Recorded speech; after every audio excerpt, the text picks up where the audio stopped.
Yeah. The issue here, of course, is that all of those gains were hard fought, right? By communists, by socialists and trade unionists, like a coalition of people that had a range of ideology. And they were bloody battles, both here in the United States and also in the entirety of the Western world. The issue, however, is that while it took a while to claw back all of those social safety nets, ultimately capitalism...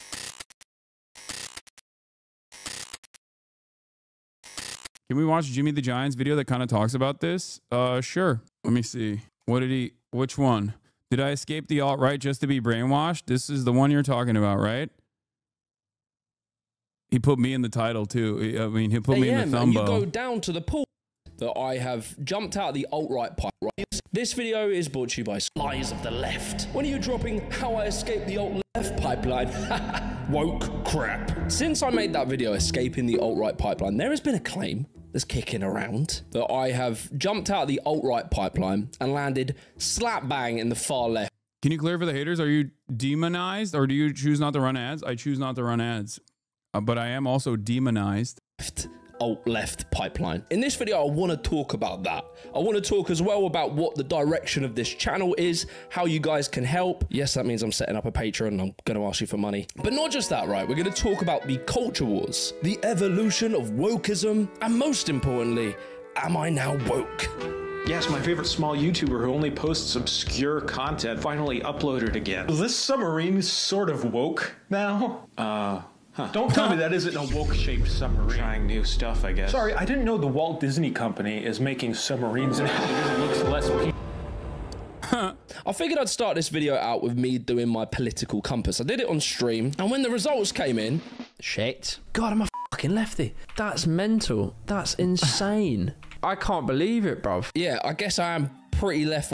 For those of you who don't know, Jimmy the Giant used to be, by his own admission, he's someone I interviewed as well, by his own admission, someone who was like firmly in the alt-right. And he is at his own personal journey where he's become a little bit of a lefty, also by his own admission. Now, look, I'm going to make my excuses. The problem I found with these tests when you do them is that it sort of doesn't account for new... I think it's impressive that you focus on problematic content creators and drop them once it more or less gets resolved. More or less resolved. I mean, it fucking rarely ever gets resolved, unfortunately, but yes. Once, because me, as an individual, I can be very critical of unregulated capitalism. However, I really like capitalism. I really like businesses. I like it in many industries. I like when people come up with innovative businesses and they create cool shit. I think without checks and balances, capitalism has some nasty tendencies. Competition in capitalism can drive innovation, but I believe in order to actually have real competition, you have to have things built in to stop the 1% of wealthiest people hoarding all of the wealth. Everyone calm down, okay? Let him talk. Like, you don't have to immediately go, this man is an ideological enemy. Like, just chill out. This is what I mean about charitability, okay?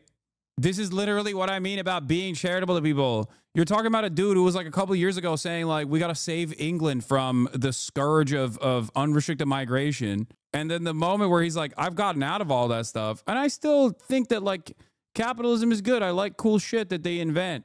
He's not a card carrying commie. Like, you know, I guess he's an enemy, you know? He doesn't, not a card carrying commie who wants a permanent first world side. This is crazy. I believe a state should control its utilities. Like private billionaires maybe shouldn't own our water supply, our rail, our electricity, etc. But you see, these political compass tests, they don't let you type out your answer. It's basically, is capitalism exploitative? Yes or no? So you just have to take my word for it that practically and politically, I am a social democrat. I believe in the sort of Bernie Sanders, the Nordic model. But the graph says I'm far left, so fuck it, I'll own it, I'm far left. But you see, this does lead on questions. Firstly, why am I not a communist? And secondly, and much more importantly, am I woke? Almond milk. All I want's proper bloody milk, not left-wing options, proper milk. What's wrong with me asking for that? To answer... It's a war on proper milk, lads. It's a war on dairy. Save England. It is pretty funny because, like, this is why I do Hogwatch, right? Because There is so much unlimited potential. It's an untapped vein of content. Right-wingers are constantly hilarious organically without even trying. That's why I think it's good to like sometimes laugh at them when they come out and do dumb shit like this, okay? It's just, it is a very successful mechanism of propaganda, the way that like right-wingers do this to some of the edge cases on the left. These questions, I'm going to tell you a very long and drawn out story to extend the retention time on this video. Some of these, and some of these. Almost there, and done. Now let's see how it looks so far. Alright, imagine this. You made it to summer, you managed to not top yourself during the British winter, and you go on holiday to Croatia. Croatia! It's beautiful. Look at it. Oh my God, what's that thing in the sky? Where's the rain? Where's the grey? Why is it not all grey? It's your first day and you think, you know what, f it, we're not going to do the bags, we're going to leave them in the hotel room and let's just go to the pool. And you're feeling good, right? You walk down, you're British, so obviously you've already got a beer in your hand at 10 a.m. And as you walk down to the swimming pool and you look for a sun lounger, you peer over your sunglasses and you notice there's f***ing towels everywhere. You know what? I'm not going to get mad. Fair enough. It's a busy day. I'm a bit late. My fault. Should have got there earlier. So tomorrow I'll wake up early and I'll try again. Tomorrow comes. You wake up early. 8 a.m. and you go down to the pool and you notice there's f***ing towels on every sun lounger, Barry. Why are there towels everywhere? And what's worse is that about 40% of the sun loungers are empty. No one's sitting on them. Compared to the amount of people in the swimming pool, there are enough sun loungers to go around for everyone. However, because people keep putting their towels to reserve them, there's none available. So what do? Tomorrow, you set your alarm clock for 7 a.m. the moment that the pool opens and you arm yourself with all the towels you can get. You sprint down to the pool, you beat everyone. Ha ha! I did it! And in that moment of triumph, you realise, shit, I went from a nice, community-loving proletariat into this individualist, hyper-competitive, petty bourgeoisie. You've changed, man. This right here is what happens in a society with no regulations. The greedy, self-interested individual can literally dictate an entire culture upon people who would actually not mind sharing. We're all watching it because we're all horrified that we've had to do this every day on holiday, Lella. This has ruined my holiday. You all know him. Everyone knows that greedy guy in the group. They don't really care that everyone else has enough. All they care about is making sure that them and their family have what they need when they want it, whenever they want it. Do you mind not looking at me like that all the time? It's really disturbing. This small minority of people, their behaviour makes a ripple effect, which causes people to respond in defense, mirroring their competitive behavior that otherwise they probably don't want to mirror. But they do so due to fear of scarcity. I mean, just think about it in your life. Like during COVID, this happened with the toilet paper, right? Everyone was scared that they'd have none for when they needed a dump. And despite the news repeatedly telling us we have no shortage of toilet paper, the shelves are empty because people were panic buying. As soon as you see some people buying more than they need to, you start thinking, will there be enough for me? And when you're in the shops yourself, you can see that people are panicking, so you're starting to panic as well. It's more of a follow the crowd sort of thing. In a plea to customers, they said, "We need your help. There is enough for everyone if we all work together." Now look, this is all very tragic, right? Our beautiful, lovely Croatian resort. The poor people that just want a nice holiday. They all convene, right? All the pool goers, they convene and they discuss, how do we fix this problem? And they come to a genius conclusion of maybe we should employ a few staff members to monitor all of the sun loungers and make sure that people aren't reserving them with their towels. And we make sure that we have enough sun loungers to go around. Yeah, well done lads, you did it. You had your big revolution, Pooltopia's established, brilliant. But you know, look, some time passes and like new generations are born into this Pooltopia. And as we're sat enjoying a cocktail late into the evenings, old granddad, the proletariat, he's telling stories to his young petty bourgeoisie grandchildren. Listen here, Michael, back when I was your age, right? You won't bloody believe it, mate, but we used to have to wake up 7 a.m. to come down here and put towels to get a sun lounger. It was a nightmare. I'm telling you, it was a nightmare. Ruined the holiday. All right, Grandad, go to sleep. And one day, Grandad does go to sleep. And he doesn't wake up again. And slowly we forget. They're off. Look at them. They're off. Look at them. The younger petty bourgeoisie, they never had to fight for their sun lounger. They grew up in good times and they started to have their own ideas of how this Pooltopian economy should operate. My friends of Pooltopia, I have a question. Why do we have these tyrannical pool chair Stasi policing and monitoring our every towel placement? Do they think we're children? This very persuasive speaker rallies the Pooltopian economy into firing the chair guards. And so what they do in turn of the guards is instead place nice shiny signposts on the walls saying, no putting towels on sun loungers. And the signs look great, right? They're brilliant and everyone's following them. But at the end of the day, they are just signs. One day, as they rush down to the pool to jump on a sun lounger, they notice that there's some towels already on the sun lounger. That's weird. It's probably nothing to worry about, probably just some keen beans going for a morning swim. And then they wake up the next day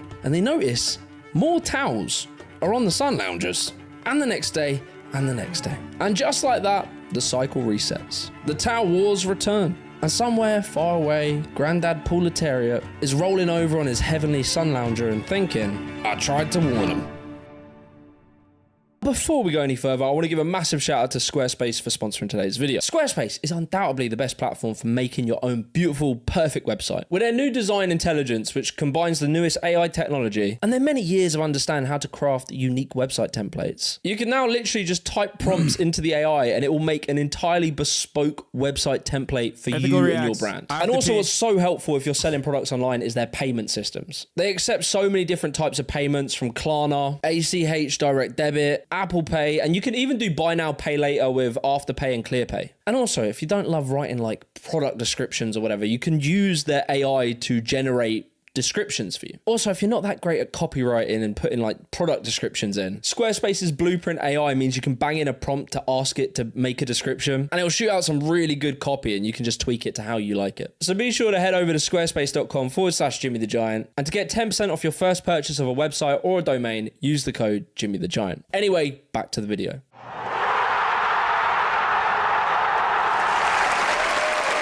Thank you guys. Don't worry, you don't need to give me a round of applause. I know, it was a masterful analogy. This concept and this thought of like how power struggles in politics eternally have battles was encapsulated perfectly by the aristocratic socialist MP, Tony Benn. I'm old now, and the older I get, the more I realise every single generation has to fight the same battles again and again and again. There's no final victory and there's no final defeat. This right here is where I personally separate from, say, communists and real far left people. They will point to like the 1900s, right? Where people are working in these brutal factories for pennies, living in slums. And then from incredible hard fought battles politically, by the 1950s, these same types of people were given free social housing, free healthcare, free education. And it was great. It led to 30 years of the longest continued economic growth we've ever. Yeah. The issue here, of course, is that all of those gains were hard fought, right? By communists, by socialists and trade unionists, like a coalition of people that had a range of ideology. And they were bloody battles, both here in the United States and also in the entirety of the Western world. The issue, however, is that while it took a while to claw back all of those social safety nets, ultimately, capitalism won. Ultimately, capital owners won. They had their wishes. They were able to get their wishes because there is an extent to social democracy. There is an extent to how much. There is a limit to how many gains you can make, and social democrats will oftentimes reflect on the. Social democrats right now reflect on the social safety nets that were fought for by people that were infinitely more radical than they are, not recognizing that the advocacy for capitalism that they maintain, the posture that they have towards capitalism, is ironically the reason why those safety nets that they want to bring back now are getting taken away from them. This is why a lot of hardline Marxists will understandably say that the welfare state structure is simply a lifeline for capitalism, a band-aid solution. And it is true. There is truth to this. ever had. We drastically reduced inequality. There was very few economic collapses. However, this incredible progress was completely reversed. Socialists don't like to do things for themselves. Socialists like to get... It's also the stupidest arguments. Like, ugh, I can't stand it. I'm no elitist by any means. I myself will voluntarily recognize how stupid I am, how many limitations I have. But goddamn, the stupidity of anti-socialist thought truly frustrates me, because it reminds me that you don't have to be particularly brilliant. You don't have to be particularly smart. You can just basically say the dumbest things possible, and the overwhelming majority of Western society will agree with you when it comes to being anti-communist, anti-socialist, and the like. That's it. You can say anything you want about socialism and what it truly means, what it means in practice, or what it means in theory, and people will just go, yep, that seems right to me, because other people have also said that before me, and I'm just taking it for granted without ever actually thinking about things in a different way. Get people dependent on the state. Also, Margaret Thatcher isn't a particularly stupid person, okay? Margaret Thatcher is evil, albeit fairly intelligent. It's just even intelligent people can very easily dial back their intelligence and talk about socialism in the stupidest ways possible, and the majority of people will eat that up. Never build a great society that way. We were the first country to attempt and to succeed in rolling back the frontiers of socialism, which is the first cousin to communism. By the 70s, when Thatcher came in, the wealthy classes managed to undo a lot of this progress, stripping back welfare states, privatizing publicly owned assets. And the communists will argue that the reason this happened is because we didn't go full communist. And like, you know, I agree with them. However, I personally don't believe that there is an eternal solution. Western leftists often ignore the majority of the world population being brutally exploited in the global south. Social democracy requires this exploitation. Yes. Another thing that I ironically tried to have a normal, productive discussion with Ethan on the Leftovers podcast back when we had a podcast was that social democracy can only exist in the ways that it does with hyper exploitation of the global south. There's no other way to have a social democracy. And on the domestic front, there's obviously always going to be exploitation of the domestic working population, and a consistent, concerted effort by organized, class-conscious billionaires, millionaires, and capital owners alike to claw back those beautiful, bountiful social democratic welfare state extensions that you have taken for granted. And as that goes away, you will become more radicalized. You will become more reactionary, because there's a lot of economic instability that comes from that. And if there is no socialism or socialists in your country that are telling you, no, this is fucked up, these people are stealing from us, they're stealing all of the benefits that we fought long and hard for so that they can make a tidy profit by privatizing these previously state-owned enterprises. If there's none of that, and there's unfortunately none of that in Europe, because capitalism won, communism lost, let's be real, that's what the Cold War did. All that remains is right-wing populist sentiment. You're angry, and you should be angry. Why should you be angry? Because immigrants are coming in. Immigrants are stealing what remains of the coffers of the government. They're stealing from you. It's other poor people that are stealing. You are a hard-working white man, and you work long and hard days only to get fucked over. And who's fucking you over? People on the dole. Who's fucking you over? Immigrants that are coming in and stealing your minuscule social safety nets.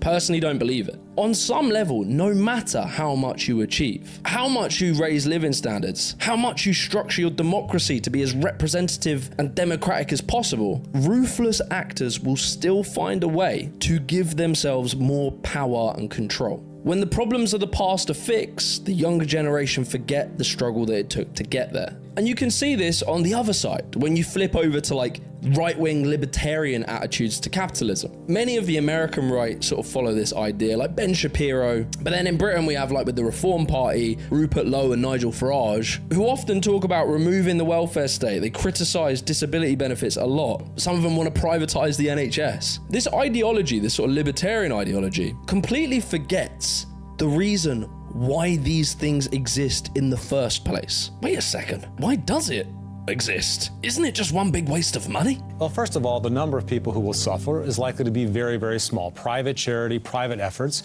will provide support for the vast majority of people who would be poor in the absence of some kind of support.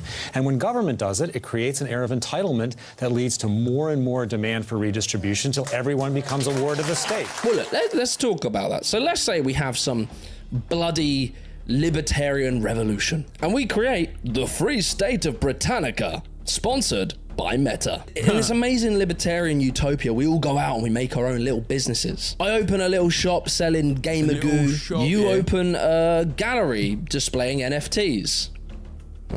And like, you know, we still have a government because we're not complete anarchists, but it's a very small government. There's no welfare programs, there's no free healthcare, there's none of this stuff. All there is a few politicians to stop monopolies forming, because even libertarians understand that monopolies are bad. And what's this all going great? Do they? They say in theory that monopolies are bad, but I mean, the reality of the matter is, libertarianism or any kind of deregulation actively moves the needle in the direction. As a matter of fact, the reason why monopolies currently exist in the United States of America and all around the planet is not because the government created them, but it's oftentimes because there is a tremendous amount of deregulation that allows companies to take advantage of the marketplace and engage in predatory practices, undercutting the competition, and then purchasing them once they go bankrupt. Amazon is a perfect example of this in the e-commerce field, where Amazon is a monopoly in the e-commerce field. And we're all trading and doing our thing. A guy appears, right? His name is Shelon Crust. Shelon invents a brain chip that can cure your existential loneliness. Amazing! What a great innovation! What a genius! The market should reward him for his incredible contributions to humanity. And so, Shelon becomes incredibly wealthy. But you're trying to do good things and you're a billionaire. I mean, yeah, that seems a little bit like either superhero or supervillain. You have to choose one. And because he owns this chip, he's able to spread his ideas on his platform and push them to everyone. And he starts pushing some ideas of how society should function. Weird, different ideas with like strange hand signals and stuff.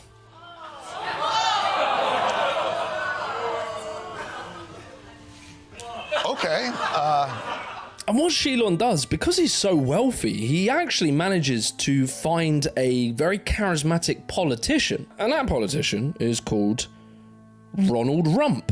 And he becomes the president. And all of a sudden, Shelon starts bending the laws to suit him. The government, who are meant to be like, you know, not involved in the economy, they start imposing tariffs on Shelon's competitors. He even manages to make the politicians agree to taxing the people, and those taxes go to funding his big projects. And very quickly, Shelon just starts building this non-competitive monopoly. But wait a fucking second, hang on a second. In our libertarian economy, you're not meant to do that, it's against the rules. Shelon doesn't give a fuck about your lame little rule book, and he's made enough money and has enough power to do whatever he wants. This is the chainsaw for bureaucracy. And what's worse, right, is because you made the government so small and so weak, you actually stripped away all of its powers to protect the people from Shelon's red pill rage. Very quickly, Shelon starts exploiting the working class. And bada bing, bada boom, well done, you recreated the 1900s. I mean, I look at what you do. You walk in and you just say, you want to quit? They go on strike. I won't mention the name of the company, but they go on strike and you say, that's okay, you're all gone.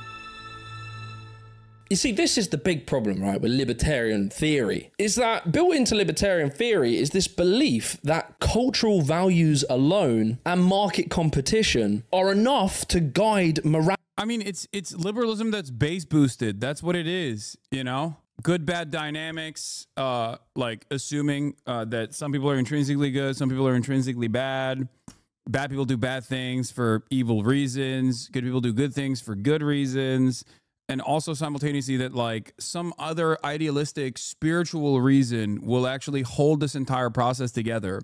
That's why I get frustrated whenever people say like communists are collectivist. They don't care about the individual, or they'll say things like the man's nature is inherently greedy. It's like, yeah, a materialist understanding of the world or a Marxist perspective is not inherently collectivist.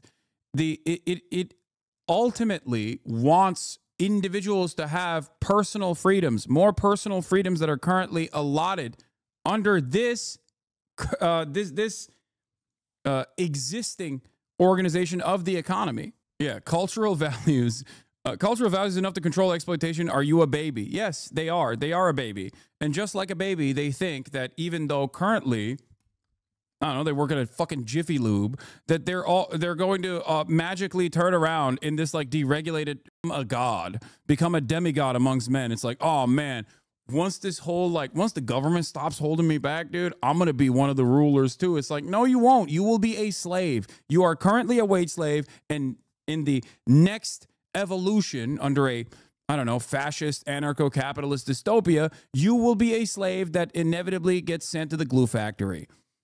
You're currently a wage slave and you can't even see that. Why the fuck do you think your situation is going to get better? You're currently advocating for your own demise as it stands. You're going to turn into a battery cell. They're going to melt you into biomatter. I'm telling you right now. Would it be different in a communist state? Yes. The entire purpose, the entire principle behind not just a communist state, but anti-capitalist thought and anti-capitalist action is quite literally to change the current existing hierarchy. It automatically is beneficial for the average working class individual. Okay. That's it. If you are truly someone who is self-interested and you are currently a wage laborer, you have one of two options. You either fantasize that one day you will be a ruler, you will be a part of the ruler class, you will be a capitalist, and, you know, then those working poors better look out because I'm going to be ruthless, right? You either fantasize about that every day, or you recognize your current standing in society, you recognize the class dynamic, and you choose to undermine it. You choose to work against it. You choose to, for your best interest, create systems where you can advocate for more, create systems where you can demand more from your bosses. For example, the profits, the surplus labor value that you contribute to the company, you can get more of that back. But it will never happen because you asked kindly enough. It will only happen if you get together and you say, hey, all of us, without us, you don't really have much. Okay? You don't really have much. You just have a factory.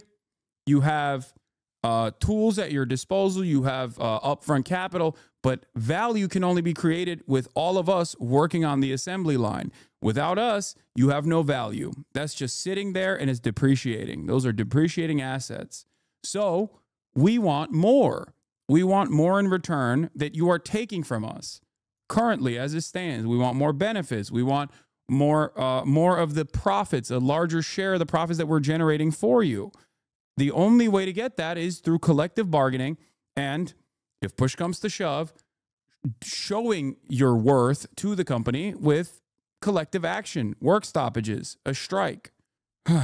Individual people to not exploit each other, as opposed to having heavy rules and regulations. But I mean, just look through history. Look at every civilization ever. History shows us that powerful, rich business people exploit workers wherever they can, unless the state steps in to stop it. You have security cameras right behind you at all times that are looking at you 24/7. And if you don't meet standards or the rates, you're out the door. You're just disposable.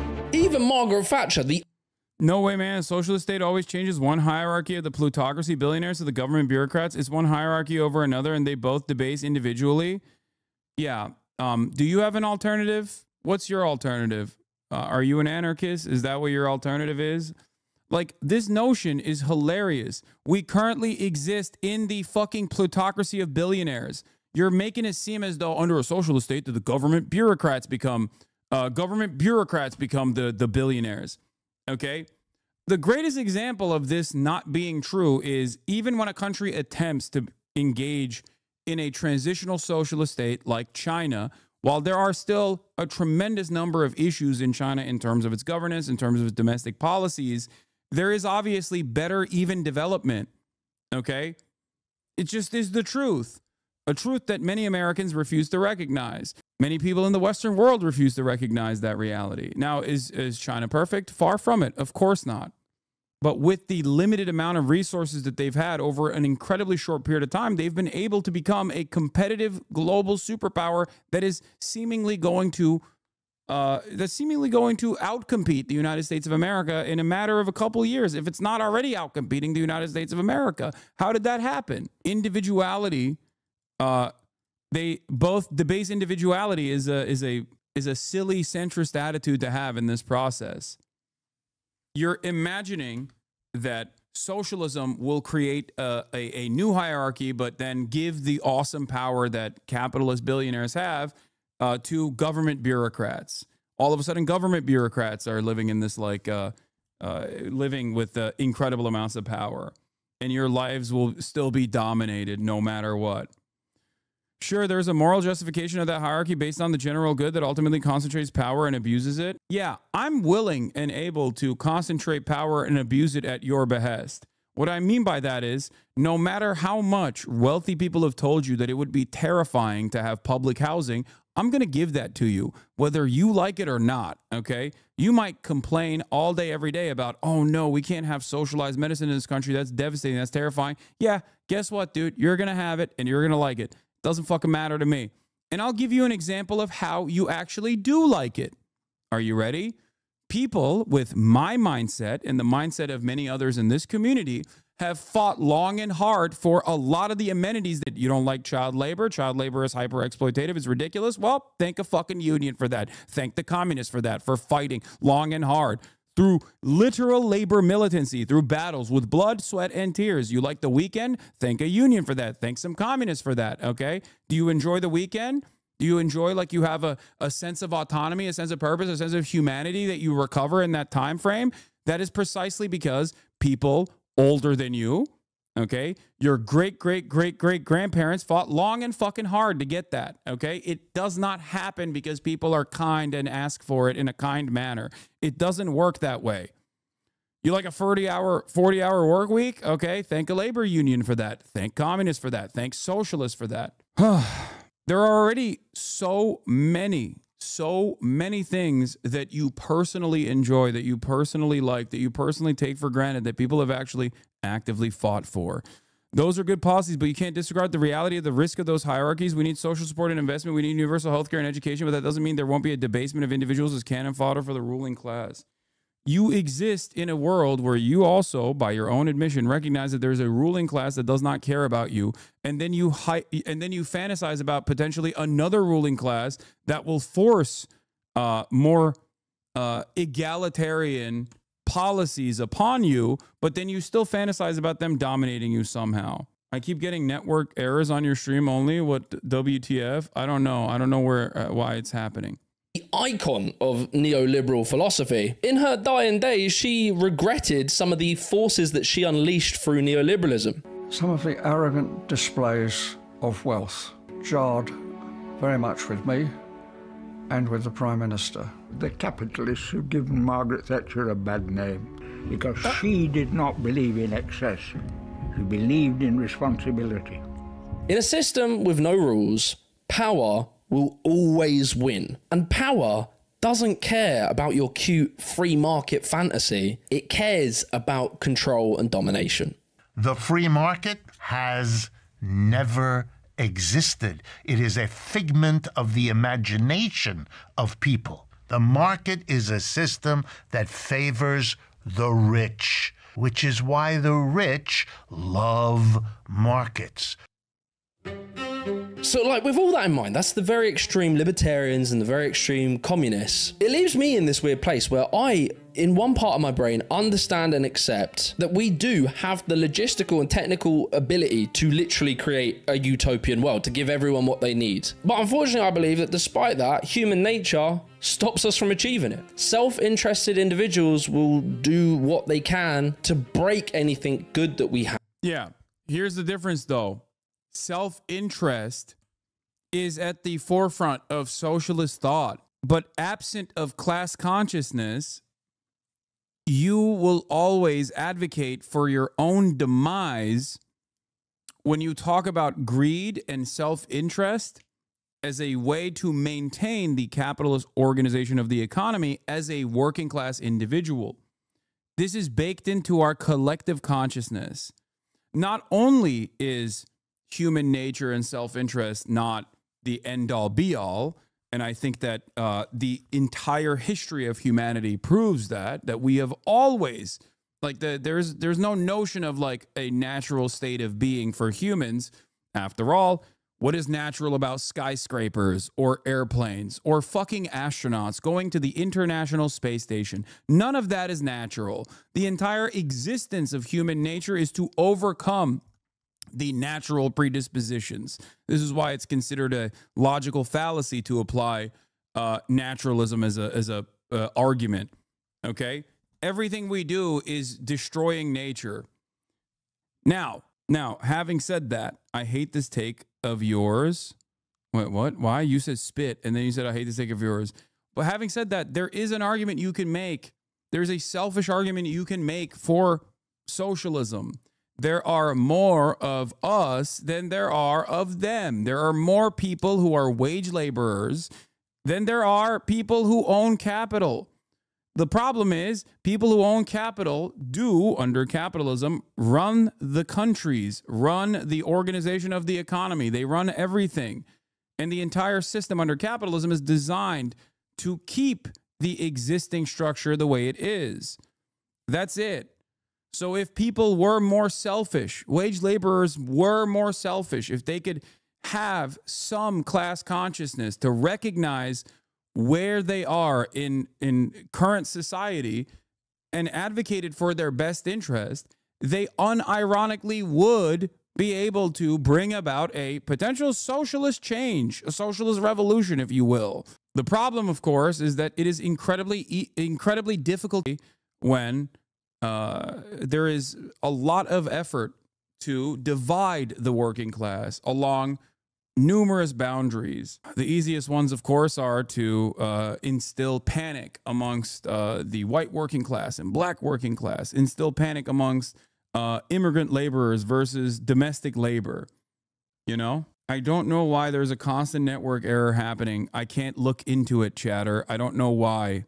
And Ben, here, this is my girls love dictator Hasan arc. I'm gonna be authoritarian. Okay, I'm gonna be this is oh, I reposted this already. Okay, authoritarian right now. Let me tell you something. I am going to in an authoritarian manner. I'm gonna force free healthcare on you. I'm gonna force free healthcare. That's sweet free healthcare on you. It doesn't matter if you don't like it. You're gonna be like, no, I want to die to curable, treatable diseases. I want to die. I'm like, no, you're not. You're not gonna have medical bankruptcy. I don't give a fuck if you like it or not. Okay, you get to have no say in this process. I'm the dictator, and you know what I'm dictating? Free fucking healthcare for you, bitch. Don't give a fuck. You can complain about it all day, every day, but you're gonna get it, and you're gonna get a free college education as well, and an opportunity for a jobs program, okay? A federal jobs program where you can have great benefits on top of that. You can fucking say, I don't want it. No, I hate those things. I don't care. Yes, that's going to happen regardless. And you know what else I'm going to do? I'm going to punish the fucking wealthy. I'm going to punish the super wealthy, corrupt capitalists, okay? I'm going to punish them. Oh, I'm sorry. Did you sell spoiled baby formula knowing full well that it was spoiled? Guess what? You're going to jail, bitch. Oh, I'm sorry, Sackler family. Did you actually fucking create a massive opiates crisis? Well, guess what? We're not giving you a slap on the wrist, okay? You're going to prison. That is my dream, okay? Whether you like it or not, you're getting these things. You're getting these fucking benefits. You obviously haven't lived in a society with universal healthcare. I have. It sucks. I grew up in Turkey, a much poorer country than the United States of America. And let me tell you, okay, public health existing, like a national healthcare structure existing, even though there is also still private insurance in Turkey, is still wonderful. Were you an adult in Turkey who had to pay taxes and you're rich and your family is rich, so don't pretend you understand the impact of those taxes? Yeah, rich people famously love paying taxes. Yeah, it's actually a very common advocacy from rich people to advocate for higher taxes so you can pay for fucking social safety nets for the poor. Famously, that's what rich people always advocate for. I can't comprehend how you can ever say universal healthcare sucks. It just doesn't make any sense to me. Anyway, let's continue with this. But after that, we're gonna talk about potentially the Wartime Immigrant Act. Benefit themselves. And that applies to even what I advocate for, the system of social democracy. Even if you achieve it, it will eventually become undone. I think you even see this starting to happen in some of the Scandinavian countries, where there's more privatization happening and stripping back of their welfare state. I just think you have to build a state that protects us from that as much as is possible. There is no destination called justice or democracy, and if you catch a train driven by the right man, you'll get there. Every generation has to fight it.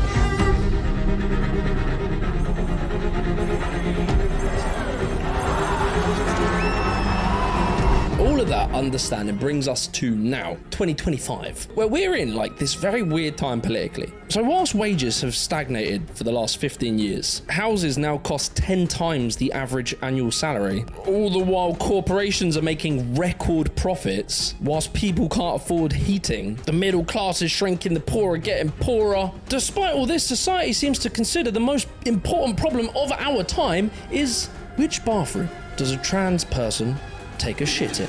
You don't agree with gender-neutral loos? No, not at all. I think they're extremely dangerous. And bro, I'm not judging. I was one of these culture warriors. I was deep in all this stuff. But how did that happen? Well, this is where things get a little bit interesting. And it all started in 2008. But we are underway, and I do mean underway. We're essentially down by 4-5%. Down over 16%, 18%, 21%. 43%. Traders here working the phone say a lot of their customers are freaked out, waiting to see how low the Dow will go. They're focused on the Dow, not so focused on OPEC. Yes, OPEC did.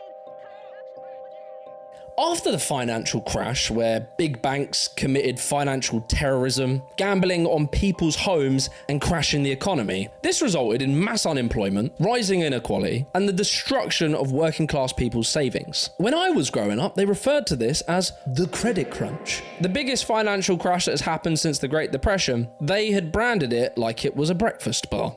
Oh, cool, no doubt. This crash led to the taxpayer bailing out the banks. In America, it was up to $700 billion. In the UK, it was £137 billion, with a £1 trillion safety net to protect the banks from collapsing. And so, Goldman Sachs, JP Morgan, Lehman Brothers, the banks who tanked the global economy were saved by taxpayer money, whilst the working class saw the greatest cuts they'd seen in generations via austerity. And people noticed this pretty quickly. People were starting to wake up to the fact that unregulated capitalism as it currently existed is fucked. Public rage was brewing, and the ruling class was starting to get scared that real change might occur that would upset the current order in which they benefited from. And so in 2011, we start to see the people organizing, and we see Occupy Wall Street. Occupy Wall Street, all day, all week. Suddenly, people aren't just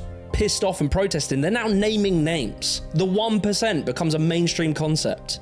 1 in 7 children in the United States suffer from hunger. At the same time, we're giving billions and almost $1 trillion to Wall Street just for bailouts. We need an economy for the people and by the people, not by the rich and for the rich. People are noticing that the politicians that they had to choose between were being funded by the same banks that just broke the economy. All the while, this left-wing populist movement was starting to grow, and they were demanding things like higher taxes, stronger labor rights, and universal healthcare. And so the ruling class realized that they needed a distraction.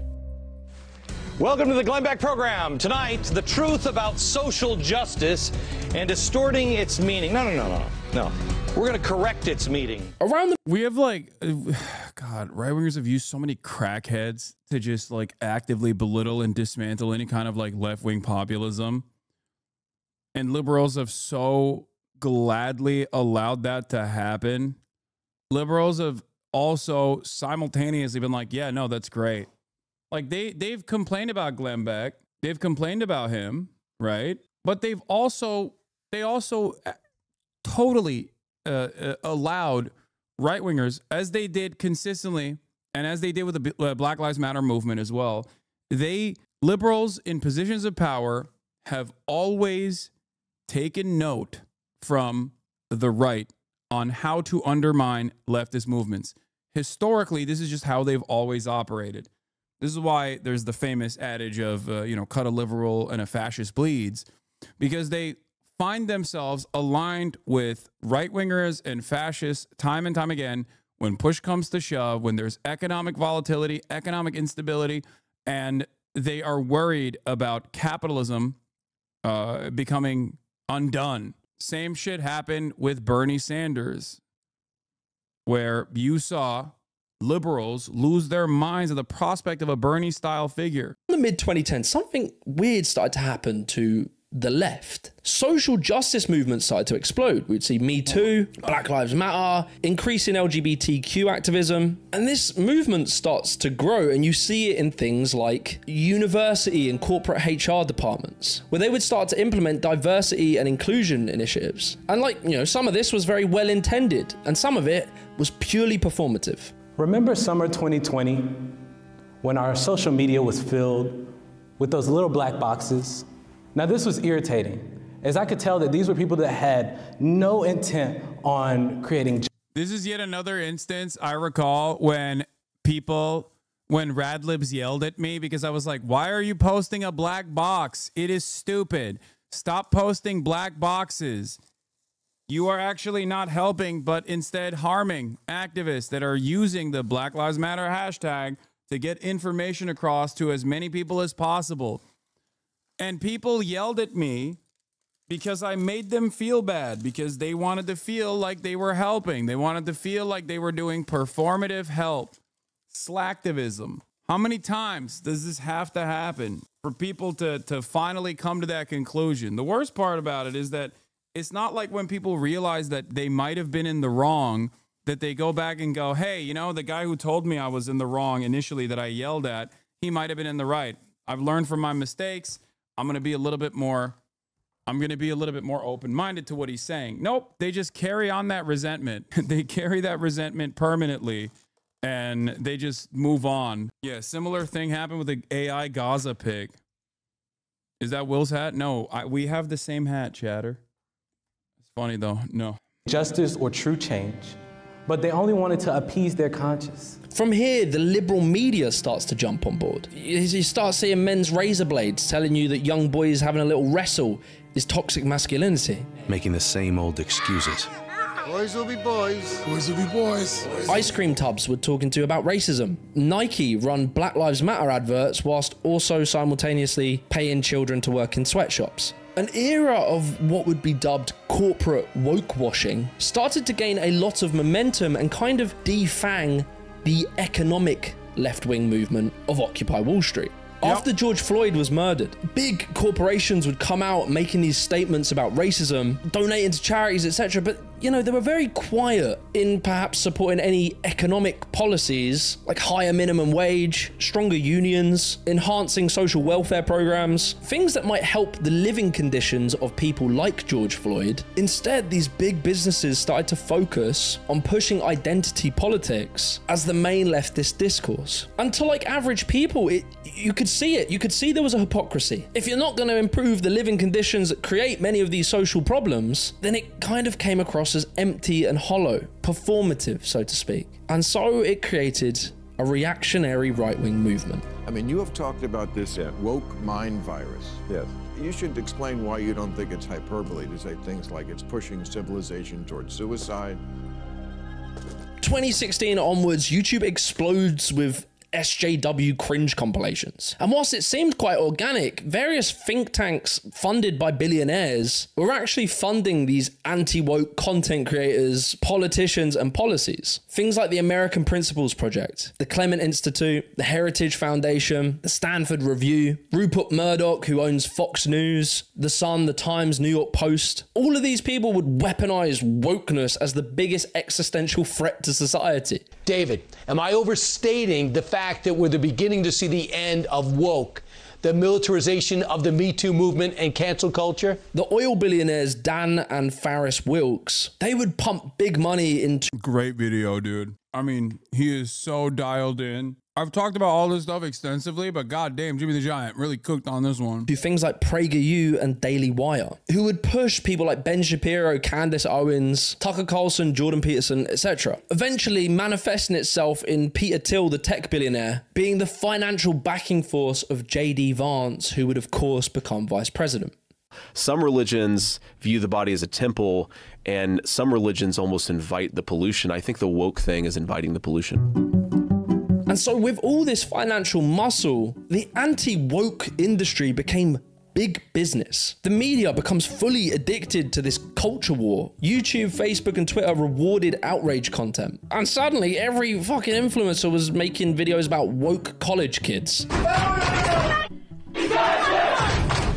Imagine being a parent and seeing your child in a video like this, looking deranged, screaming at a speaker. Leading to this once united working class movement being divided into two camps. Right-wing people believing that wokeism is the root of all problems, and left-wing voters convinced that fascism was the root of all problems, rather than the economics that created this condition. And all the while we were fucking fighting each other, the actual elite were just laughing their fucking asses off because no one was talking about them anymore. You can see this concept of like wealthy billionaire class deliberately trying to push the blame onto something else depicted perfectly in this post from Elon Musk, where he's not undermining the threat of fascism. He's saying that, and I don't agree with this assessment, I will say, because he's saying that like the left was like simply focusing on, you know, people being reactionary, people being racist, people being this or that. And instead of trying to bring like a unified message to the working class to hyper focus on economic issues, it is a little bit reductive because I think it removes the importance of fascism from this equation, because fascism is the inevitable outcome of capitalism. When capitalism fails and there's too much instability, fascism is a way to reassert the hierarchies through dominance, through state power, through state violence, is a way to restructure and reorganize society and try to maintain that exact same hierarchy, the hierarchy of capitalism. So I think when people are yelling about fascists or fascism, they might be yelling specifically because they're upset at a, you know, racist person or a fascist person that's right in front of them. But I think combating fascism is still incredibly important, even from the economic agenda front. He tries to shift the blame for society's economic problems onto certain billionaires, but obviously not him. I'm saying what I care about is the reality of goodness, not the perception. And what I see all over the place is people who care about looking good while doing evil. Fuck them. The culture wars successfully derailed the populist left movement. Corbyn was crushed by the media, Bernie Sanders was crushed by his own party, and the mainstream left of the Democrats and in Britain, the Labour Party, became these hollow parties with no actual backbone. And it just felt like the leaders were just puppets put in front of us, making the conditions for some kind of outsider to win support because, well, at least he's different to what we've got now. The forgotten men and women of America will be forgotten no longer. That is the heart of this new movement. Hillary called them deplorable. They're not deplorable.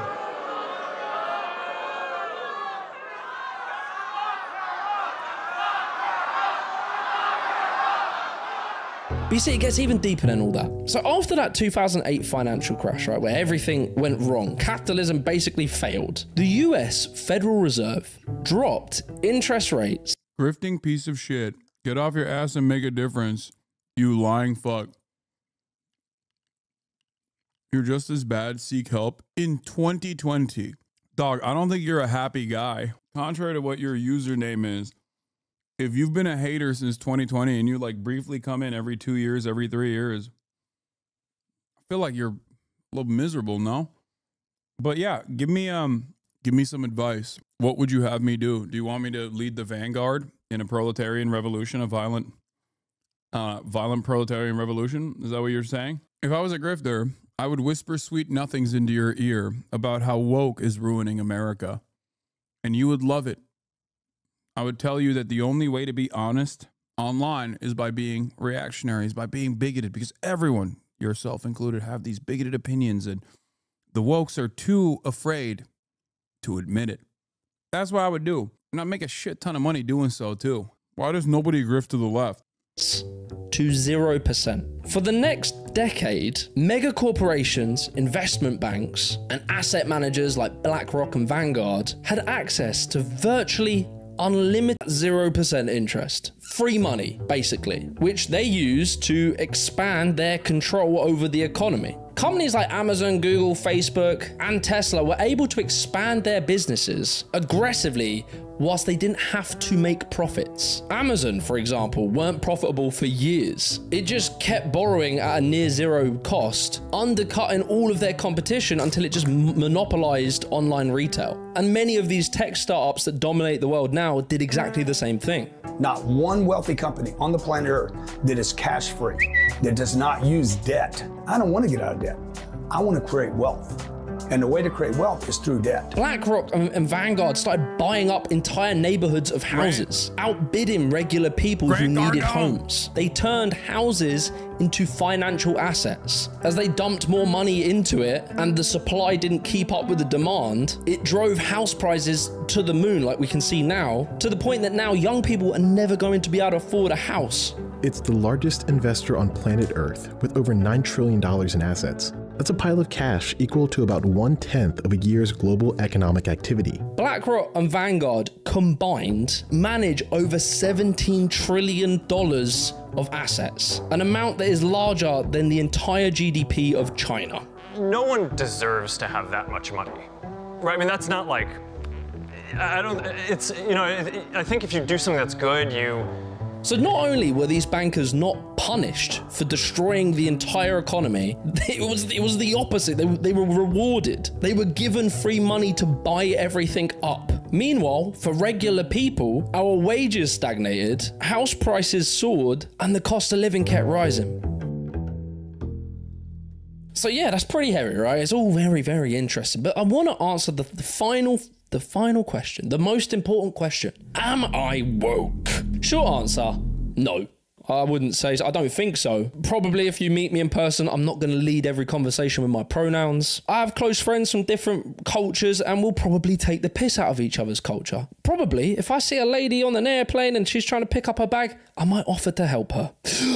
Truly a bigot. But jokes aside, that doesn't mean that I don't think transphobia, homophobia, misogyny, racism, all the isms and schisms, that I don't think that they are incredibly important topics. They are. Women still earn less than men for the same jobs. And when they try and ask for more money, they tend to get penalized for doing so, whilst men tend to get rewarded for that same behavior. 77% of young people who are LGBTQ+, who when asked for what was the cause of their homelessness, cited that family rejection, abuse, and being asked to leave the family home was the reason. And like in my country, we had anti-immigrant riots that swept all over our country based on racist lies. And the fucking guy who nearly led the Tory party and is still in their party refers to immigrants as importing alien cultures. Like he says it like it's a fucking normal thing to say. These are incredibly real and very important topics that unfortunately due to the culture war have been commodified into like entertainment where we seem to be going backwards on these things. What was the woke conversation that we were having? And I'm just gonna throw it out there because there were so many about going back and forth, the right versus the left, when we just snuck in Roe v. Wade.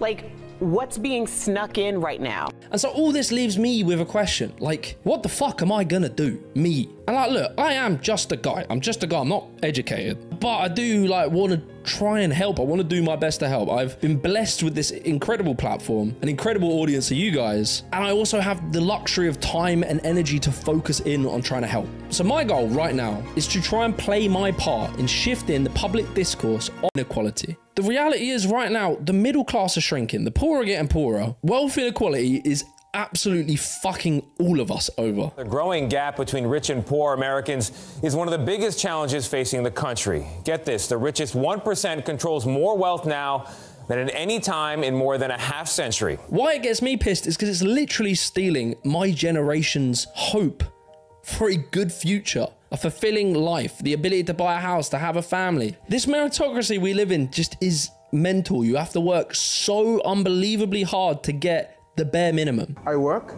my wife also works, but what we make as income is probably not enough. It's just minimum wage, so it doesn't cover the bills, the rent, and every other thing we need to pay for. Look, I'm gonna be fucking honest, right? I have 500,000 subscribers. I make good money. I do well. I went down the whole route of like grind set, self-improvement, dog eat dog, all of this stuff. I did all that. And I succeeded, right? I made something. It worked for me, right? But all I realistically got for it at the age of 30 is a mortgage on like an average size flat and an okay car. Don't get me wrong. I am truly blessed with what I have and I'm very happy. But what I have materially is what the average family would have had many years ago, earned on one wage whilst having 3 kids, working as a milkman. But oh yeah, I'm not a pessimist. I truly believe we can fix this. That is the more true. people we switch on to this message, the more. That's a really good point. That is a really good fucking point. Like, this dude he's made it, right? 500,000 subs on YouTube. He's made it. He's famous. He has a house. He has a car. These are things that are like right now in this day and age, this is considered making it, right? And it's fucking nuts because what he's talking about are just like amenities that you're supposed to have with one singular job, with a single working parent household. It's wild that people can't comprehend that like we've lost sight of the American dream, right? Like the idea that you can just work a job, get good benefits, have kids, raise them, have a decent amount of time off, you know? Like, think about it, dude. I got fucking canceled for buying a house, like for having a mortgage on a house for myself and my family as a socialism, by the way, as though I bought a fucking apartment complex and became a landlord. Like, that's the way people treated it. How fucking insane is that? It's reflective of how far removed we are from like normal living conditions. Okay, dude, it's a huge fucking house in Hollywood or wherever the fuck it is. It is kind of different, at least on the vibe check. Bro, what are you saying? First of all, it's a single family home in West Hollywood. And if you think it's a fucking mega mansion because of its price, you would be deluded. It's a normal size house. It's probably smaller than your parents' house in Connecticut, dumb fuck. Also, it doesn't matter. I didn't design the market. That's number one. Number two, it literally fucking doesn't matter. Like, think about it. Please, for a brief moment, take a deep breath and go, Hasan, having a house or renting out an apartment, does this change his commentary even a little bit? Does this change his worldview even a little bit? Who has explained to you that this is inherently hypocritical? Who? Was it me? Did I say that it's inherently immoral to own a house? No, I never said that. As a matter of fact, I want you to be able to own your own home as well. This is the problem. You treat this as though I'm some fucking televangelist who has a private jet and is like, yeah, I have to fly in a private jet. I can't be with undesirable sinners in a tin can. Like, it's so stupid. There's no like even normal exploitation in the way I fucking generate revenue too. You know how I generate revenue? You have subscribed to me. times that fucking 45,000, 50,000, that's it. And you don't even have to.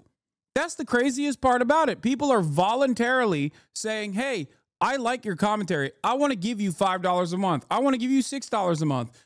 And initially it was because they wanted to avoid the ads. I don't even fucking run ads anymore. And people still subscribe. And people still gift subscriptions to the fucking chat. It's not like I'm giving you something extra even behind a paywall. I'm not. It's just perfect, completely voluntary. Getting mad at that is so psychotic. It's not like I'm fucking operating a sweatshop. And then people will go, well, Amazon is a hyper exploitative company. It's like, okay, where is the non-hyper exploitative company that I could be working at? That I could have a contracted gig, like a contracted wage structure with, where I could still reach the same amount of audience. It's funny because these attitudes actually come from people who, one, haven't put much thought into it and just basically go off the smell test. The notion that like someone else is supposed to have a say on like what kind of fucking house I took out a mortgage on is so stupid. More that we can fight wealth inequality. So here is my plan. Currently, I am in talks with a publisher about potentially writing a book. We'll see where it goes, but the idea is to distill all of these ideas, these important bits of education that people need to understand into a... Also, the other side of that that I think is really funny is when people go, you're advocating for these things, but you're rich, you fucking hypocrite. And it's like, what do you want me to do? You want me to change my entire worldview now that my finances are different? Like, is that what you want? This doesn't make any sense. Why would you want me to no longer be on your side? It's so stupid. It's such a stupid argument. It makes no sense, dude. They're like, no, please conform to the rest of the wealthy class and start advocating to own me like the fucking peasant that I am is a ridiculous position. Yeah, but this actually is a great example of what I wanted to talk about. The peasant-mindedness of the reactionary right. And what I'm going to show you is actually a beloved comedian who goes by the name of William Burr. As you guys know, William Burr, Old Billy Bitch Tits, is one of my favorite comedians. And what's interesting about it is that Bill Burr